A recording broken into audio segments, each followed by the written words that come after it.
হারাধনের ৬টি ছেলে রইল বাকি ৪। সিক্সথ পজিশন পাবে কে? ভাগ্য খুলবে কার? আপাতত সিক্সথ পজিশনের জন্য যে ৬টা টিম ফাইট করছিল তার মধ্যে গতকাল জামশেদপুর তারা অফিসিয়ালি বিদায় নিয়েছে, আজকে পাঞ্জাব এফসি তারা অফিসিয়ালি বিদায় নিল। কিন্তু পাঞ্জাব এফসি প্রথম সিজনে এসে যে পারফরমেন্স তুলে ধরেছে, যেভাবে ওরা খেলেছে, এটা নিশ্চিতভাবেই আমরা অ্যাপ্রিসিয়েট করছি। বাট হয়তো এর থেকে ভালো হতে পারতো, হয়নি, হয়তো আগামী দিনে ভালো হবে, কারণ সেইভাবে ওরা টিম কিন্তু বিল্ড আপ করেনি। খুবই লিমিটেড ওরা রিসোর্সেসের মধ্যে টিম বিল্ড আপ করেছিল। হয়তো আগামী সিজনে আরও ভালোভাবে টিম বিল্ড আপ করবে, আরও বেটার ফুটবল ডিসপ্লে পাঞ্জাব আমাদের সামনে তুলে ধরবে। কিন্তু যেদিকে আমরা অনেক বেশি তাকিয়েছিলাম যে মোহনবাগানের 3 পয়েন্ট, ভাই কালকে আমি শেষকালে বলেছিলাম যে রেজাল্ট কি, মানে স্কোর লাইন কি হবে ডাজন্ট ম্যাটার। অনেকের এক্সপেকটেশন অনেক বেশি থাকবে, ঠিক কথা, কিন্তু স্কোর লাইন যাই হোক না কেন সেখানে 3 পয়েন্ট হবে সব থেকে বেশি ভাইটাল।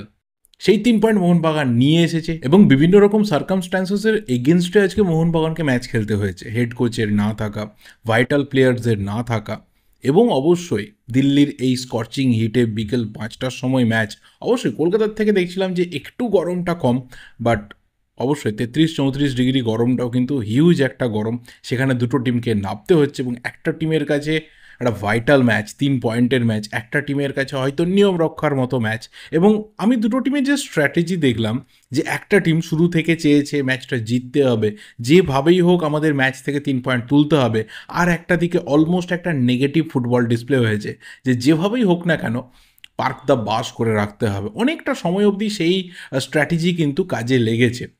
আস্তে আস্তে যেমন আমাদের গোটা ইন্ডিয়ান ফুটবল সার্কিটে বাঙালি ফুটবলারের সংখ্যা কমে যাচ্ছে, ঠিক তেমন বাঙালি কোচের সংখ্যাও কিন্তু কমে যাচ্ছে।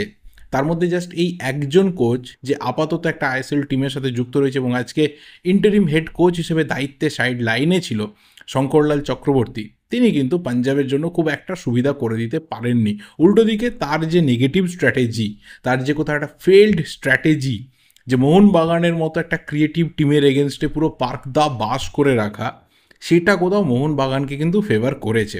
কারণ ডিফেন্সের ওপরে অপোনেন্টের অ্যাটাকাররা খুব বেশি প্রেসার করতে পারেনি।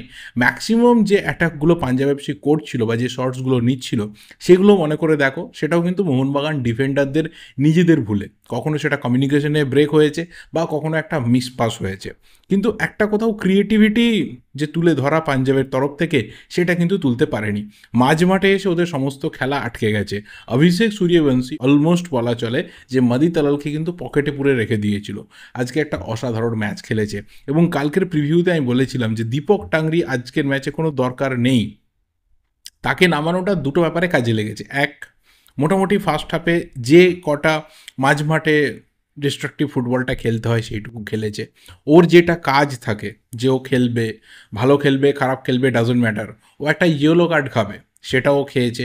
এবং সেটা খাওয়ার ফলে কি হয়েছে, যে বেঙ্গালুরু এফসি ম্যাচ, সেই ম্যাচে দীপক টাংরি আবারও কিন্তু সাসপেন্ড থাকবে। এবার এটা হয়েছে একটা প্লাস পয়েন্ট। যদি এটা বেঙ্গালুরু ম্যাচেও অ্যাভেলেবেল থাকতো এবং সেখানে গিয়ে যদি ইয়েলো কার্ড খেত, কারণ ওখানে আরও বেশি ক্রিয়েটিভ প্লেয়ার রয়েছে, ওখানে যদি ইয়েলো কার্ড খেত, তাহলে কিন্তু মুম্বাইয়ের মতো আরও ভাইটাল ম্যাচে দীপক টাংরি সার্ভিসটা মোহনবাগান পেত না। এই দিকে একটা ভালো জিনিস হয়েছে যে মুম্বাই সিটি এফসি ম্যাচে কিন্তু দীপক টাংরি সার্ভিসটা পাওয়া যাবে। কিন্তু পরের ম্যাচে লিস্টন কোলাসোকে একটু সাবধানে থাকতে হবে।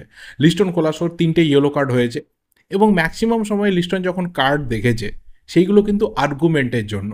ওর রেড কার্ডটাও মনে করে দেখো, সেটাও কিন্তু আর্গুমেন্টের জন্য হয়েছিল, যার জন্য একটা হিউজ সাফার করেছিল। এবং আজকেও যে ইয়েলো কার্ডটা দেখলো, যেখানে মোটামুটি ও ডেঞ্জার লাইনে চলে এলো, যদি বেঙ্গালুরু এফসি ম্যাচেও ইয়েলো কার্ড দেখে, তাহলে মুম্বাই সিটি এফসি ম্যাচেও বাদ থাকবে।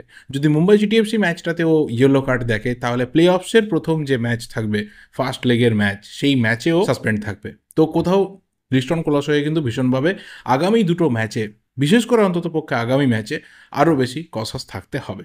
ওভারঅল যদি ম্যাচটা নিয়ে কথা বলি না, তাহলে আমি শুরুতেই যেটা বললাম যে দুটো টিম দুরকম স্ট্র্যাটেজি নিয়ে মাঠে নেমেছিল। একদিকে মোহনবাগানের স্ট্র্যাটেজি পজিটিভ ছিল, উল্টো দিকে পাঞ্জাবের স্ট্র্যাটেজি পুরো নেগেটিভ ছিল। মোহনবাগান শুরু থেকে চেয়েছিল যে যতভাবে অ্যাটাকটাকে বিল্ড আপ করা যায়, কখনো উইং দিয়ে, কখনো মাঝখান থেকে, কখনো লং বল, যেভাবে হোক না কেন মোহনবাগান কিন্তু অ্যাটাকগুলোকে বারবার জেনারেট করছিল। এবং শুরুতে অ্যাটাকে বোধহয় সব থেকে বেশি দায়িত্ব যদি কেউ নিয়ে থাকে, সেটা হচ্ছে মনবীর সিং। ওকে নিয়ে আমি কালকেই বলেছিলাম যে ওর ফর্ম কিন্তু হালকা ডাউন হয়েছে, বাট ওর মধ্যে যে একটা আলাদা ব্যাপার রয়েছে, যে এরকম একটা ভালো ম্যাচে জ্বলে ওঠা, সেই ক্ষমতা কিন্তু ওর রয়েছে, ওর উপরে ভরসা করা যায়। আজকে শুরুটাও করলো বাঁদিক থেকে, এবং তারপর যখন আস্তে আস্তে ম্যাচ একটু পরের দিকে এগিয়ে গেল, বা বিশেষ করে লিস্টন কোলাসো যখন নামলো, ও কিন্তু চলে গেল আবার ডান দিক থেকে। তাহলে তোমার টিমে এমন একজন প্লেয়ার রয়েছে যে দুদিক থেকে দুটো উইং দিয়ে সমান ডেলিভারি করতে পারে, সেই প্লেয়ার কিন্তু নিশ্চিতভাবে টিমের জন্য জান প্রাণ লড়িয়ে খেলে। এবং শুরুতে যত বেশি অ্যাটাক মোহনবাগান তুলছিল, তার বেশিরভাগ সময়টাতে কিন্তু সেইগুলো হচ্ছিল মনভীরের থ্রুতে। তার পাশাপাশি জনি কাউকেও বলবো, এবং অবশ্যই আশিস রায় এমন একটা দিকে পড়ে গেছিলো, সেই দিকে রোদ ছিল, কিছু কিছু সময় ওর বল দেখতে অসুবিধা হচ্ছিল। এবং আমার মনে হয় যদি মাঝে মাঠে আজকে শুরু থেকে দীপক টাংরির বদলে অনিরুদ্ধ থাপা থাকতো, তাহলে আরও বেশি ক্রিয়েটিভিটি কিন্তু মোহনবাগান তুলে ধরতে পারতো।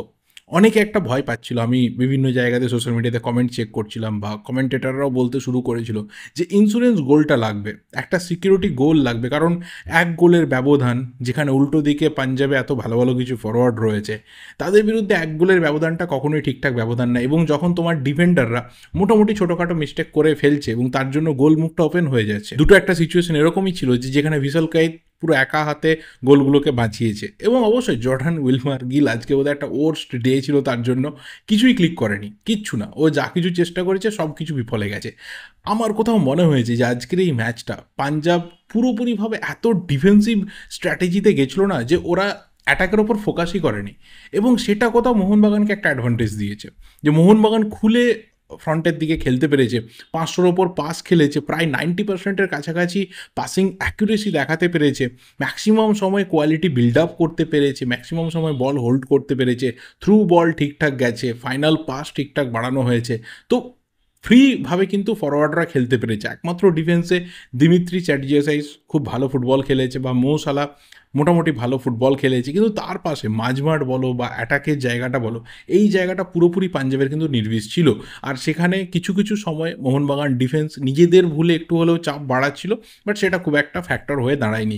কিন্তু আবারও বলছি, গোটা 90 মিনিটে কী হলো, তুমি কী ছবি তুলে ধরলে না ধরলে ডাজন্ট ম্যাটার, কারণ অনেক রকম সার্কামস্ট্যান্সেসের এগেনস্টে গিয়ে মোহনবাগান ম্যাচটা খেলেছে, এবং সেখান থেকে এই 3 পয়েন্টটা এটা ভীষণভাবে মোহনবাগানকে আবারও বুস্ট দিয়ে দিল। কারণ পরের ম্যাচটাও রয়েছে কিন্তু অ্যাওয়ে ম্যাচ, এবং সেটা বেঙ্গালুরুর বিরুদ্ধে।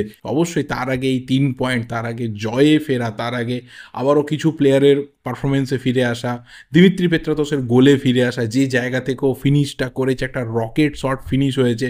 অনেকে হয়তো বলবে যে ডিফেন্সের ভুল ছিল, বা কোথাও লাকি গোলের মতো হয়ে গেছে, বাট আমার কাছে মনে হয় না, কারণ এত পরিমাণে চান্স তার আগে মোহনবাগান ক্রিয়েট করছিল, যেখানে শুভাশিসের মতো প্লেয়ারেরও শট একটা অন টার্গেট গেছিলো, যেটা রবি কুমার খুব কষ্ট করে বাঁচিয়েছিল। আর এই ভাই এক গোলকিপার, সিরিয়াসলি বলছি, পাঞ্জাব কেন উইন্টার ট্রান্সফার উইন্ডোতে একজন গোলকিপারের পেছনে গেল না আমি জানি না। মানে যদি ওর্স্ট গোলকিপারদের লিস্ট করা হয়, রবি কুমার সেখানে 1 নম্বরে আসবে। তার বিরুদ্ধে আরও বেশ কিছু গোল আজকে মোহনবাগান করতে পারতো, কিন্তু একটা সময় গিয়ে একটু সাবধানী ফুটবল মোহনবাগানও খেলেছে, যে খুব বেশি যাতে চাপটা না বেড়ে যায়, খুব বেশি করে যাতে নিজেদের ওপর নিজেদের প্রেশারটা না এসে বসে, এই ফুটবলটাও দেখতে পাওয়া গেছে। একটু স্ট্র্যাটেজির বদল আজকে ম্যানুয়েল ক্যাসকেরানা তিনি করেছেন, হয়তো আরও বেশি হোমওয়ার্ক তিনি করেছিলেন আগের ম্যাচের রেজাল্ট দেখে, বাট যে গোলটা হয়েছে সেই গোলটা কিন্তু পেত্রাতস একটা ফাইন ফিনিশ করেছে।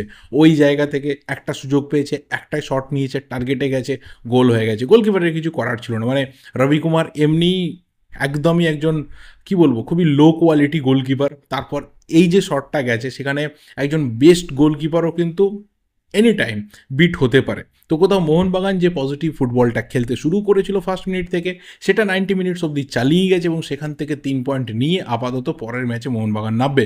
এবং আগেই আমরা জানি যে মোহনবাগানের কাছে লাস্ট এই 3টে ম্যাচ নকআউট ম্যাচের মতো হয়ে গেছিলো, যার একটা জেতা হলো, পরের দুটো জিতে গেলে কিন্তু মোহনবাগান প্রথমবারের মতো আইএসএল লিগ শিল্ড জিতে যাবে।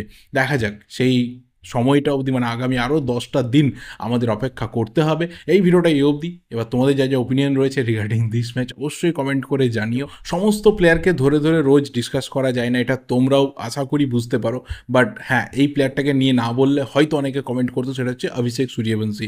যত দিন যাচ্ছে, যত সময় যাচ্ছে, যত ম্যাচ গড়াচ্ছে, এবার ওকে নিয়ে সবাই সিরিয়াস হচ্ছে। যে কী ফুটবলটাও খেলছে। আজকে ও যে ফুটবলটা খেলেছে, শুরুতেই যেটা বললাম যে মাহদি তালালকে কিন্তু একার হাতে পকেট করে রেখে দিয়েছিল, বাট তার পাশাপাশি যেভাবে থ্রু বল বাড়িয়েছে, যেভাবে মাঝমাঠটাকে কন্ট্রোল করেছে, কোথাও একটা সিনিয়রিটির ছাপ দেখা যাচ্ছে। তো আজকের এই ম্যাচটা অভিষেক অনেক দিন মনে রাখবে। আমার মনে হয় যে মোহনবাগান সমর্থকরাও অনেক দিন অভিষেকের ম্যাচটা মনে রাখবে। আরও বেটার মোমেন্ট অভিষেক ক্রিয়েট করবে, এইটুকু অভিষেকের জন্য আমাদের গুড উইসেস থাকলো। এই ভিডিওটা এই অবধি, দেখা হবে পরের ভিডিওতে। Till then subscribe the channel যদি নতুন হয়ে থাকো। Thank you and good by.